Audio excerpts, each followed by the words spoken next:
Meus irmãos do YouTube, eu fui ao cinema com a minha família assistir um Cabra Bom de Bola, novo longa-metragem animado da Sony Pictures. Será que essa experiência foi legal? Perfeitamente, eu continuo sendo Giga, espero que você esteja bem, porque claro, estamos aqui com mais um reviewzinho de um longa-metragem animado cuja adaptação do título em português ficou com esse trocadilho engraçado aí, divertido, de certa forma até um pouco suspeito. Eu tô um pouco incomodado, já vou começar esse vídeo muito mal, presta atenção, com a recepção de alguns reviews que a gente tem feito aqui, porque eu sei que eu, enquanto nerdola, muitas vezes eu tendo a achar pelo em ovos, pelinhos e penugem que não existe. Porra, Giga, você tá cismando com cada coisa que não faz o menor sentido. Você está vendo lacração onde não existe. Então, antes da gente começar esse review, eu queria te propor um pequeno exercício, que inclusive vai me dar bastante trabalho e muito mais trabalho até pra Duda, eu acredito. Nossa editora, um beijo. Nesse vídeo aqui, eu selecionei uma série de fatos a respeito do roteiro, da trama, e quando eu mencioná-los, eu vou dar para vocês uma visão nerdola, uma interpretação nerdola daquele fato e uma outra interpretação um pouco mais neutra, talvez até uma interpretação lacrola. E você vai tirar a conclusão do que é que você mesmo acha a respeito do fato que eu estou stating, ok? Que eu estou te passando. Fez sentido? É um exercício esquisito, você já vai entender se não entendeu. Antes de mais nada, ficha técnica. Então o nome do filme em português ficou Um Cabra Bom de Bola. Em inglês o título dele é GOAT, G-O-A-T, que claro tem um trocadilho aí dentro da língua inglesa. A palavra GOAT significa cabra, né? Então aí você já tem a brincadeira com o cabrito, e que até ficou bom em português. Só que GOAT também é uma sigla em inglês para Greatest of All Time. Então o melhor de todos os tempos, cabra. No Google ele consta como gênero animação, comédia esportiva, e tem como duração aí algo em torno de 100 minutos. A produção ficou por conta da Sony Pictures Animation, distribuição da própria, com técnicas de animação aí bastante avançadas, que inclusive remetem muito aos produtos do Aranhaverso, tá bom? Se você gosta desse tipo de linguagem visual, eu tenho certeza que você vai ficar aqui, você vai se sentir refestelado, porque as técnicas são muito modernas e muito parecidas. Aquela coisa, isso aí também já é uma parada que eu tô ficando um pouco cansado, mas é a minha velhice, tá bom? Aquela ausência proposital de alguns frames, às vezes fica com uma carinha de aquarela, de pintura mesmo, até pintura a óleo, e você sente uma quebrada na fluidez proposital. Quem usou isso muito bem, na minha opinião, foi o próprio Gato de Botas 2, que é um dos longa-metragens aí de animação, meus favoritos dos últimos anos, um dos melhores que eu assisti. O Aranhaverso eu não curto muito não, porque umas questões de coisas, né? Mas no caso do Gato de Botas funcionou, a meu ver, porque utiliza diversas técnicas diferentes. Essa ausência proposital de fluidez em alguns momentos, admito pra vocês que me estoura um pouco do saco, mas no geral o desenho é lindo, tá bom? Falando de animação em si, se você gosta desse esquema do Aranhaverso, saiba que ele também exagera nas perspectivas, nas distorções, tem alguns determinados ângulos de câmera, posicionamento da fotografia e tal, que você percebe que houve um capricho, principalmente com um dos vilões, que é o Manga Larga, meu personagem favorito do filme, tá? Esse aqui eu já posso exagerar nos elogios, porque sensacional, design de personagem, todo o comportamento, a mobilidade do Manga Larga. Perceba que eu tô começando pelas partes boas. Ele é um cavalo que muitas vezes se movimenta bípede e às vezes quadrúpede, e essa transição de posicionamento dele enquanto ele joga com o pezão na câmera, meio Ocarun, sabe? Uma coisa de perspectiva de anime mesmo, joga o tênis gigantesco na frente, vem pra enterrar. Sensacional a movimentação do Manga Larga, mas claro, aquela quebra de frames, né, da fluidez, eu não gosto muito, mas como o que está na tela é lindo, a gente acaba acostumando. A direção do longa ficou por conta do estreante Tyree Dilley, que tá estreando justamente nesse filme aí, é o seu primeiro longa-metragem, e o orçamento estimado do filme ficou aí entre algo em torno de 80 a 90 milhões de dólares. Olha, nesse exato momento, no portal Box Office, a bilheteria dele do GOAT, né, do Cabra Bom de Bola, tá computando 165 milhões e alguma coisinha mundialmente, o que não é um resultado tão maravilhoso não para um longa-metragem animado com esse custo. Esse filme vai ter algumas dificuldades, parece que já está tendo, porque algumas semanas já se passaram. Mesmo assim, provavelmente não vai dar prejuízo. Sobre a história, o filme acompanha Will, que em português brasileiro ficou com o nome de Zeca Brito. Uma cabra pequena que ganha a chance de jogar Rollerball, que em português ficou Berroball. Um esporte intenso estilo basquete com uma mescla de outros esportes praticado por animais maiores e mais fortes pelo mundo todo. Então eu acho que as informações principais eu já te passei, a experiência foi agradável com a minha família dentro do cinema, mas admito pra vocês que pra pequenininha, pra Sarah, foi um pouco longo, tá bom? Ele passa ali de 1h30, então em um determinado momento do filme eu percebi que tanto ela quanto outras crianças menores estavam um pouco entediadas, porque ele tem uma barriguinha assim, isso é verdade também, só que normalmente, né, a criançada dentro do cinema, dependendo da idade, pra ficar entretida, ou o ritmo tem que ser muito bom, ou o tempo de duração não pode ser tão exagerado, não pode passar de 1h30. E agora nós vamos aos fatos curiosos a respeito da trama aí do filme, ok? Onde eu quero tirar contigo duas interpretações possíveis. Então eu vou te passar uma informação e eu vou te dar duas opiniões completamente distantes uma das outras. Quer ver? Primeiro fato, neste mundo onde a animação se passa, existe aí esse grande esporte que é o berroball, e o maior jogador do mundo, é um mundo de animais, tá? Mas o maior jogador do mundo é uma pantera fêmea. Primeira interpretação. Olha, eu não vejo problema nenhum com relação a isso, afinal de contas é um mundo fictício onde os animais dominam a Terra, portanto, claro, se você considera a diversidade do reino animal, não tem problema nenhum que uma fêmea seja o jogador mais habilidoso e mais forte do mundo. Qual o problema?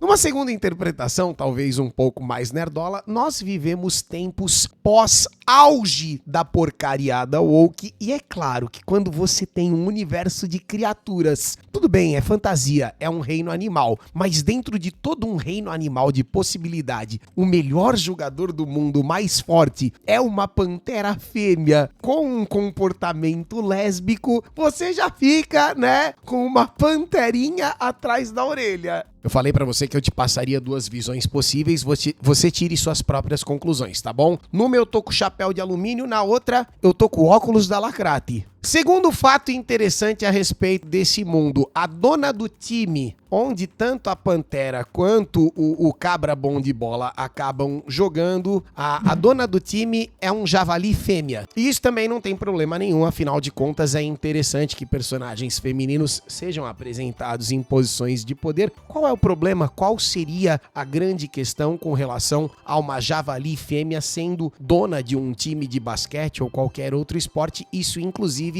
acontece na vida real. Numa outra interpretação, e isso aqui até que é engraçado, eu fiz uma rápida pesquisa junto ao ChatGPT e eu acabei descobrindo porque, assim, o esporte majoritariamente no qual o longa é baseado é o basquete. Isso é inegável. Você vê uma bola de basquete o tempo todo, eles estão batendo bola no chão, quer dizer, não tem como você não perceber que a cultura que está sendo apresentada aqui é a cultura do basquetebol americano, da NBA, sendo apresentado numa ótica mais animalesca, fantasiosa e tal. Até aí tudo bem. O filme ele é inspirado, inclusive, na carreira do Stephen Curry. E o próprio Stephen Curry tem grana aqui, ele ajudou na produção. Existe todo um contexto de basquetebol ao redor disso. Mas olha que intrigante. Eu fiz uma pesquisa no GPToca a respeito de quantas mulheres atualmente, hoje em dia, são donas de times de basquete da NBA e o resultado foi surpreendente, tá? No total, nós temos hoje 5 mulheres que são proprietárias principais ou controladoras de franquias da NBA, de acordo com o ChatGPT,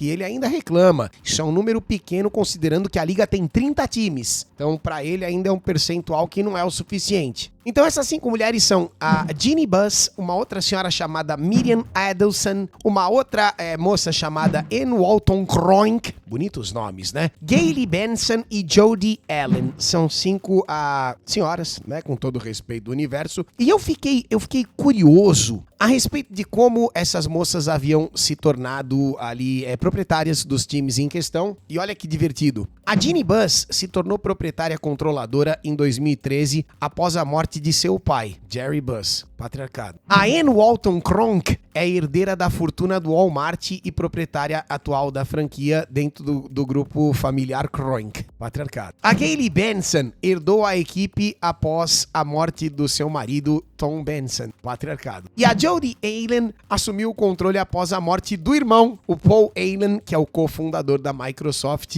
mais uma vez o patriarcado. Aí eu pensei, poxa, já falei 4 dessas 5 incríveis proprietárias, mas a Miriam Adelson, me parece que a história dela é diferente, porque no caso da Miriam, ela comprou a participação majoritária da franquia em 2023 em um acordo bilionário de cerca de 3,5 bilhões de dólares. Repare que em nenhum momento a forma como ela adquiriu todos esses valores, essa fortuna é mencionada. E aí eu, por curiosidade, perguntei pro ChatGPT, o ChatGPT, a Miriam Adelson, como ela conseguiu sua fortuna? De acordo com o ChatGPT, a fortuna de Miriam Adelson vem principalmente da indústria de cassinos, ligada ao império empresarial de seu marido, Sheldon Adelson. Viva o patriarcado. Então, assim, não tem problema nenhum, é claro que não tem problema nenhum a dona do time da NBA ser um javali fêmea, mesmo porque no decorrer da trama esse personagem vai se desdobrando, mas enquanto eu ficava viajando aqui, pesquisando as coisas, eu acabei descobrindo algumas informações muito interessantes, beleza?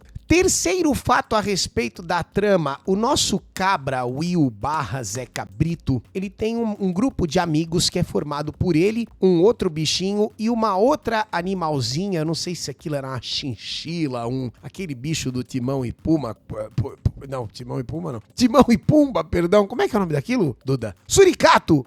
Acho que é Suricato, talvez seja isso. Era visivelmente um pouco mais lesbiquinha, né? E isso é um fato. Que eu não vejo problema nenhum, afinal de contas é interessante que haja uma diversidade aí na party, né, do nosso protagonista. Então, qual o problema de uma das amigas dele ser um pouquinho mais lésbica? Eu não vejo problema nenhum isso aí. E em outra análise, o único olhar um pouco mais romântico que existe durante o evento todo do filme é um momento de uma entrada do bar que a Pantera, né, a mais fodona de todas, a Pantera Negra, ela entra no barzinho lá, que é um dinnerzinho onde eles comem, e essa amiga lesbiquinha olha pra ela suspirando assim, ai que beleza, porque o cabra não tem par romântico, tá? Isso é uma outra coisa que tem acontecido bastante também nesses filmes recentes, e eu já reparei, né, porque também você tá, poxa, quase que assistindo todos, não tem como reparar, os protagonistas não estão mais demonstrando interesse amoroso por uma menina, por um menino, por o que quer que seja. Você já reparou nisso também? E no Cabra Bom de Bola tem acontecido isso. Mas diga, qual que seria o sentido? Ele é um garoto, né, de 15, 16 anos. Primeiro que na vida real, todo garoto de 15, 16 anos tem algum tipo de interesse amoroso, e você sabe porque todos nós já fomos. E segundo, que na minha interpretação, agora me bota um chapéu de alumínio gigante, tá bom, Duda? Eu preciso. Agora eu tô bem nerdola mesmo. Na minha interpretação, os protagonistas dessas novas animações não estão apresentando interesse romântico durante o decorrer das tramas pelo simples fato de que esses roteiros querem deixar na dúvida o tipo de sexualidade que esses protagonistas teriam. Então deixa essa ambiguidade,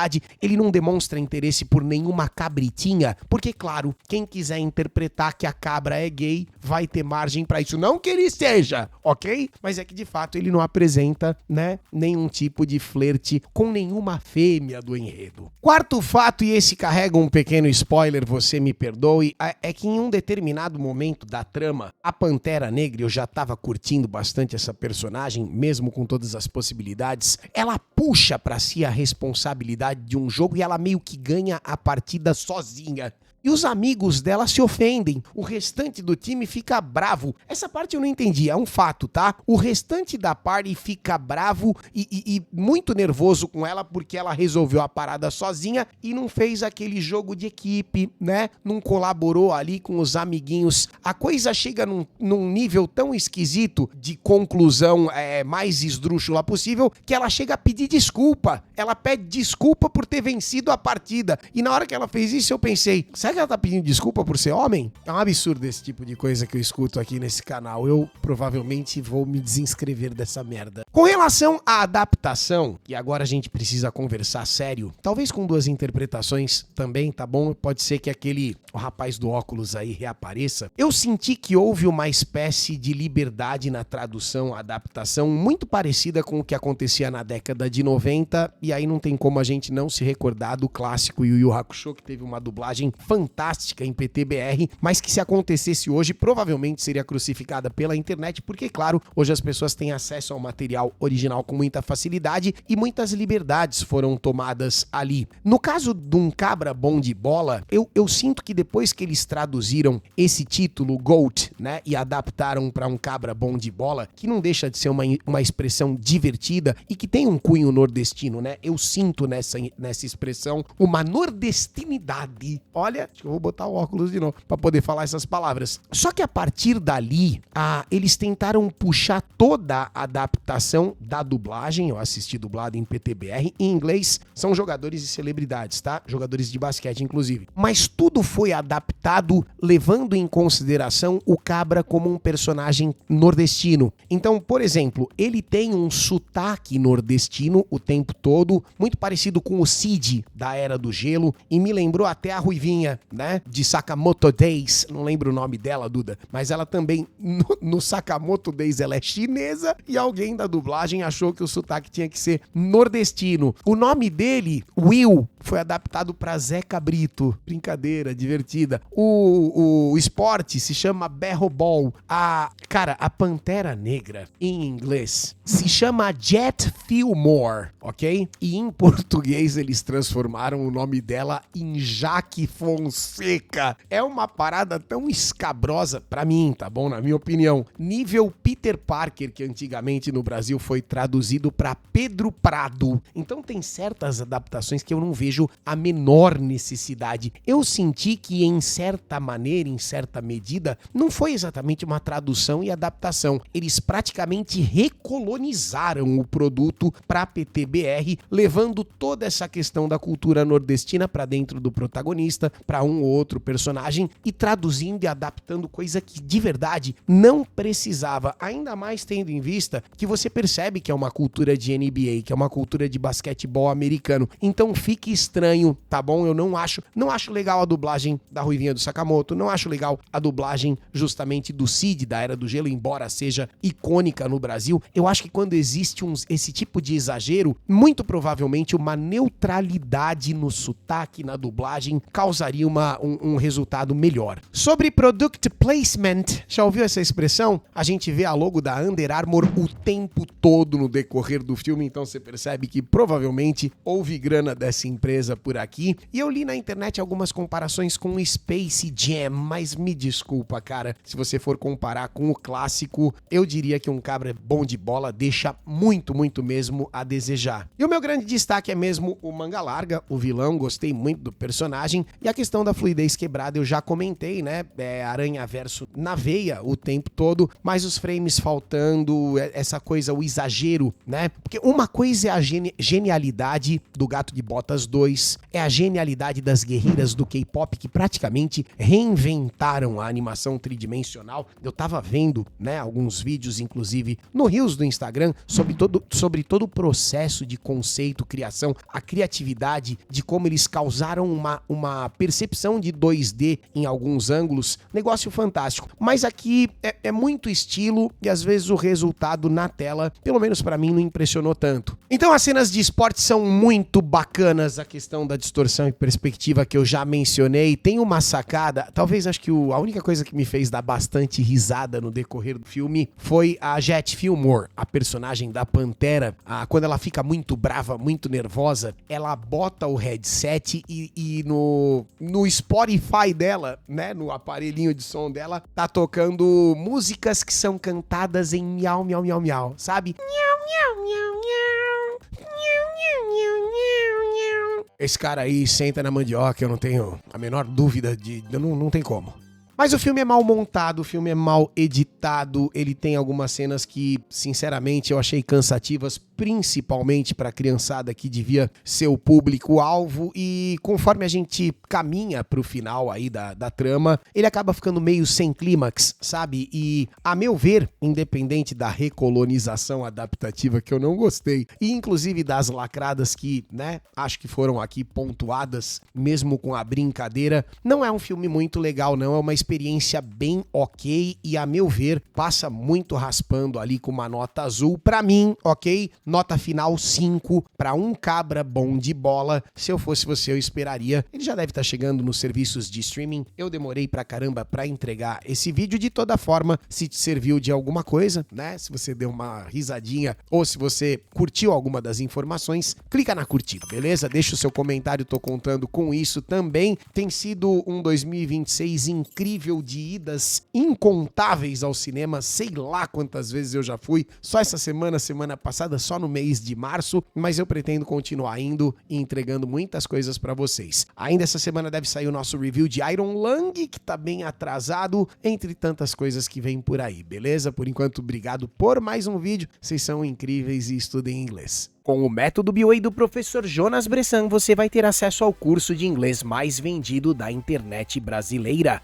Aprenda agora e mude a sua vida. Tem um link especial com um super desconto para você aqui na descrição desse vídeo. Dá uma olhadinha.